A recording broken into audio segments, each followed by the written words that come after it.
सोनम का शादी से पहले किसी के साथ कोई अफेयर नहीं था, ये कहना है सोनम के भाई गोविंद रघुवंशी का।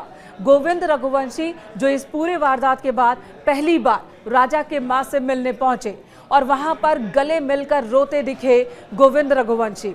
फूट फूट कर रोने लगे वो, और वहीं राजा के मां भी लगातार रोई जा रही थी। इस मुलाकात के बाद सोनम रघुवंशी के भाई ने मीडिया के सामने अपनी बात रखी। उन्होंने कहा कि कल ही मैं मेघालय से इंदौर आया हूं, आज राजा की मां से, परिवार से मुलाकात करने आया हूं। साथ ही उन्होंने ये भी बताया कि अब उनकी बहन के चर्चे जिस तरह से हो रहे हैं कि उनका लव अफेयर था जिसकी वजह से राजा की उन्होंने हत्या करवाई है, ये बातें पूरी तरह से गलत है, निराधार है।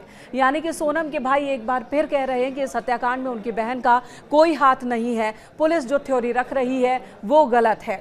वहीं राजा का परिवार जो अब ये कहने लगा था कि कहीं ना कहीं सोनम के परिवार पर अब शक होने लगा है, क्योंकि कुंडली मैच नहीं हो रही थी, लेकिन सोनम का परिवार शादी को लेकर अड़ा हुआ था और वो भी जल्द से जल्द वो शादी करना चाहते थे।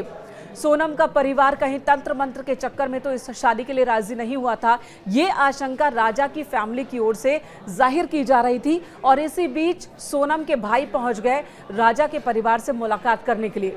राजा इस दुनिया में नहीं है, परिवार इस वक्त गम में है, लेकिन बड़ा सवाल यही है कि राजा की हत्या कैसे हुई, किसने करवाई। क्या कुछ बात हुई थी सोनम से जब पहली बात हुई थी? मेरी बात ही हुई, 2 मिनट की बात हुई थी। उसमें उसने कोई भी चीज़ें हाँ नहीं करी है, मगर मैं चीज़ें बयां करता हूं कि पूरी 100% गलती उसी की होगी और उसको बिल्कुल सजा हम दिलवाएंगे। मैं खुद दिलवाऊंगा, मैं चीज़ें बयां करूंगा। क्या सोनम ने अपने गुनाहों को कबूला था?